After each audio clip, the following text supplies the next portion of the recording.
I actually haven't been well recently. Oh, stop it, honestly, I don't want to talk about it. But if you insist, I really haven't, though, so that's why I'm delighted to get here today. I was rushed to A&E recently with terrible abdominal problems, just hideous pains all up and down my tummy and around my sides, and I was rushed to A&E. And for about 3 hours, I thought, and anyone here who ever read a magazine as a teenager will know what I mean, especially the girls, I thought that I was about to have a surprise baby. Do you know the way there's those stories in the magazine going, well, everything was normal, nothing was different, everything was regular. Well, then I went to the toilet and I looked in the toilet and there was a baby in the toilet. I had a surprise baby. There was always that, and that's when I thought it was. But you'll be happy to know that actually it was, I'm bringing sexy back, a gut infection. A gut infection. But the worst part of the whole situation was that the doctor in A&E was really, really handsome. And I think doctors who are handsome should be struck off. I really do. I wanted someone with a sort of mashed potato head that I could feel at one with. But instead, this man was really handsome. He said to me, what seems to be the problem? And I was like, well, doctor, my problem is that I'm too cute. Cheers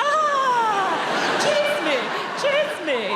I mean, how could I tell him that I thought I was having a surprise baby or else I was waiting for a poo? I mean, you couldn't, you know.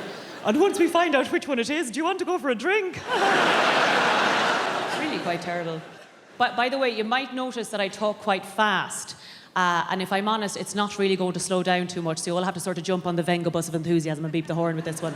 I think that the reason I talk quite fast is because I was brought up in the countryside, in the deepest, darkest countryside, where there was no one for miles and miles around. Just this giant expanse of land with no one to talk to. And it was very, very lonely. You'd have no one to speak to during the day. I mean, a very backwards existence, lads. Like, our clothes are made of mud.